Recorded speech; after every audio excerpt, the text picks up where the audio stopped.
So let's talk about a few other considerations when you're looking at your financial documents. So this is step 3 of your process here. You want to look at your year-end balance or your projected year-end balance and determine if it looks like you're going to have a surplus, and that means you've collected more money than you've spent, or a deficit, which is the opposite. You've spent more money than you've collected or are projected to collect by the end of the year. If you are going to be looking at a surplus, you need to think about how are you going to apply that surplus money. Are you going to make a bulk contribution to your reserve fund? Or are you going to apply that to some of your operating expenses in the upcoming year? So you need to make sure that you have that in your mind.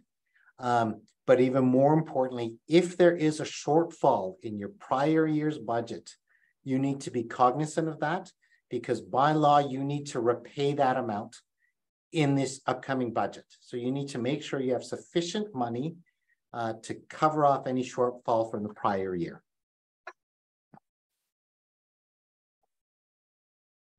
Talking about your reserve fund, you should take a look at your reserve fund plan. So this is the annual update of the reserve fund study that is required by the Condominium Property Act for your boards to plan your reserve fund. So on an annual basis, you should be reviewing your reserve fund plan.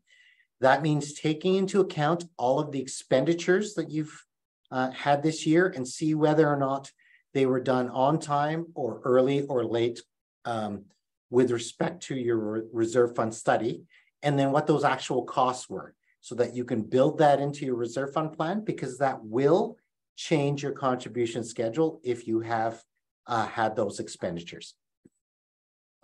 I should also let you know that all of our staff have access to a software platform called Reserve Fund Plus that will help you to put together these reserve fund plans. And you don't need to do it on an annual basis. It's works off of live data. So you can do it fairly regularly. You can do it multiple times a year. The other thing that we want to talk about is cash flow. For those of you with accounting backgrounds, you do understand that we do accrual accounting when we do our financials. So what that means is when you're looking at financial statements, we show what the accrued assets and liabilities are for the corporation, and we take that into account to provide the financial picture of where you're at. But what that doesn't clearly show on the face of it is what your cash flow is like. So what you want to take into account is, do you have a lot of accounts receivable? So all of your accounts receivable will be primarily contributions owed by owners. So if you have owners that owe a significant amount of money, they will affect your cash flow because they haven't made their contributions. You don't have access to that cash in your spending. You also want to think about whether your account payables are building up. So what that often means is you have expenses that are occurring before you have the cash to pay it. So that might mean you need to spread out some of your expenses or time your expenses better so that you have your contributions, sufficient contributions to pay those bills. And then another big thing that has come up is when you have an insurance loss, even if you're going to make an insurance claim, you are responsible for the deductible.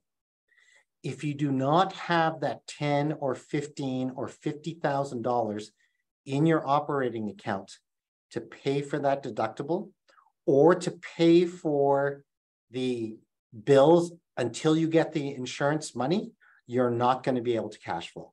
So you should make some plan in your budget to have that money in your bank.